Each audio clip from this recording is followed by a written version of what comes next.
Hello, patriotic Americans, and welcome back. So today we are making some ammo packs, quite literally. A lot of you can relate. From the first time I opened a surplus spam can of 7.62 by 54R, I immediately fell in love with the little wrapped ammo packets that come inside. I don't know why, it's just one of those things that's really neat. And I wanted to kind of recreate that with my own reloads. Not just for the nostalgia feel, but also to give it a personalized, branded effect. So when you go to the range and you bust one of these bad boys open, it just gives a really nice feeling. There's lots of ways to store reloaded ammunition, but I feel that doing this just adds to the satisfied feeling you get when you reload your ammunition. It might be a little excessive and definitely adds an unnecessary step, but the feeling that it gives you when you bust it open and start shooting these rounds off is great. As a side note, it could also be a really unique way to supply your buddies with ammunition if you reload for them. I personally don't, but there's a lot of people who do. I start out by using one of these rolls of craft paper. I found that you can use any paper you want, even printer paper. Though printer paper would definitely lose the nostalgia feel, you would gain the ability to print out your own customized packets, which could outweigh the loss. I use cotton twine, a ruler, a straight edge, a pair of scissors, and a razor blade. Oh, I also use a pencil. Of course, none of these tools are set in stone. You don't have to have a big roll of paper. This is just the way I did it. This might be able to give you kind of a starting point, and then you can work on your own. I've done several types of ammunition. I did a few packs for 243 Winchester and 30-06 Springfield, and I found that as long as you're not going too crazy with the amount of ammunition you store in the packs, they hold together really nicely. I start by cutting a 1-inch wide inner wrap into 3 sections of 10 inches each. This inner wrap is necessary for stability. It keeps the pack from folding in on itself by keeping the rounds from rolling off of each other. You could also use cardstock as an alternative. It would probably be stronger. And then cut the outer wrap. It's 3 inches wide for 45 Colt. I also cut into 10-inch long sections. And this will give me 3 packs per session. Convenient with this roll because this roll is 30 inches long, or wide.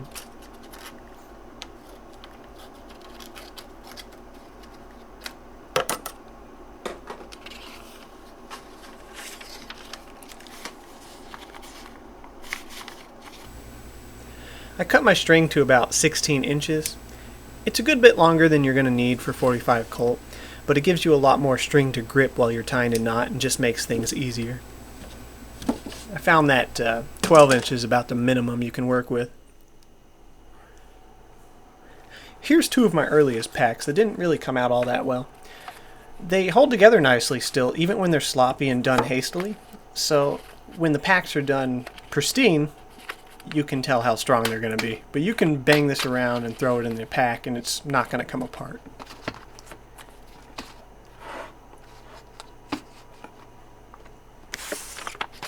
So starting with the outer wrap, I use a workspace that's up against a wall.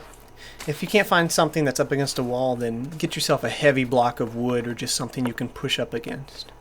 I take about 1/3 of the outer wrap and I crease it into the corner.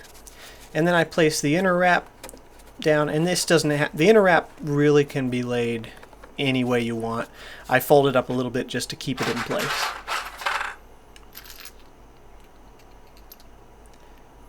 These particular packs are 2 layers with 10 cartridges each. So I stagger out the first layer of 5 like so.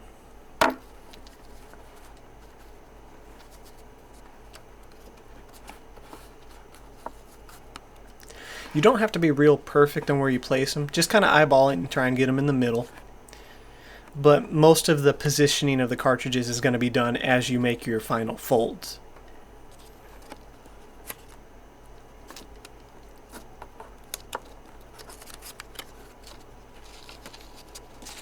You then fold your inner layer over to separate the rounds and keep them from rolling on each other. And once again, stagger the upper layer. It takes a little practice to get this done with just 2 hands, but it can be done quite easily once you get a feel and you get into the momentum.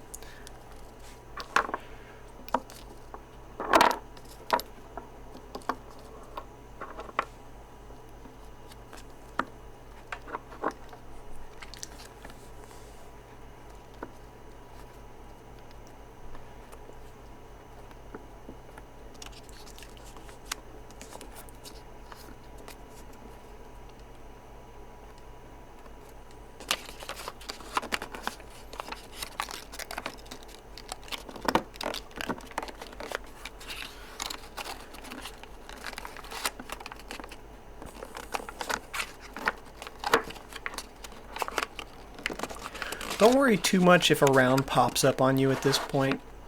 Because of the inner layer, it's easy enough to push them back down, as long as you don't crumple the whole pack up against itself. Now the strength of the pack is going to come in the folds you make at this point. I'm pretty much folding it like a Christmas present, or partial post, but I'm making sure to really try and crease the corners as best I can. The more you can crease the corners, the stronger the pack is, and the better squared off it'll be when you're done. It's not critical to do this perfect, like I said. This is just going to make it look nicer.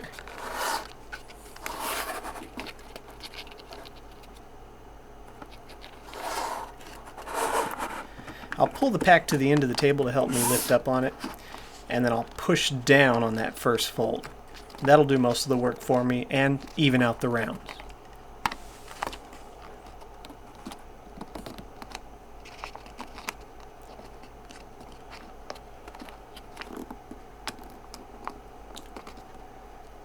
And that's pretty much it for the whole pack process.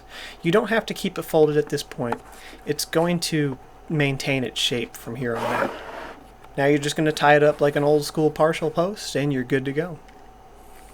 Try and center the string as best you can so you don't end up with one hand that doesn't have enough string.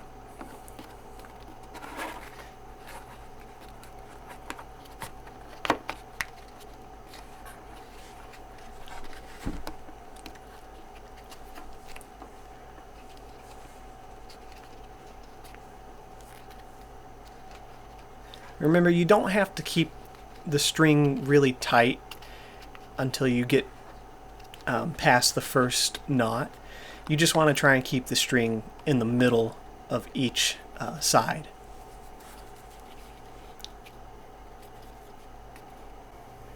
I kind of cut my string a little too short here. I think I did 12 inches. That's why I tell you to cut it longer. It gives you more room to work with.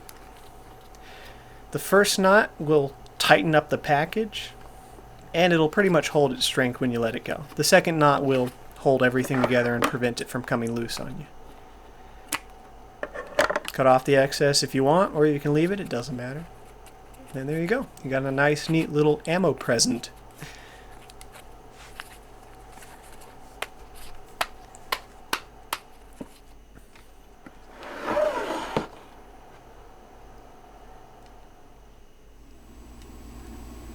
The final step is optional, but it is recommended because if you store some of these for a long enough amount of time, you're going to forget what your load was.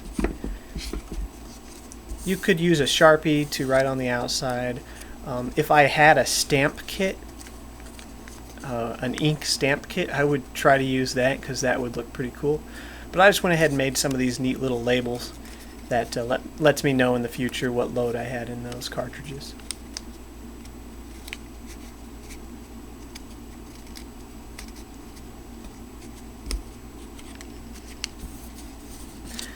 Alright guys, I hope you enjoyed the video. The only thing left is to throw a couple of these in your ammo bag, head on out to the range, bust them open, and have fun shooting. Then rinse and repeat. Stay patriotic, and God bless.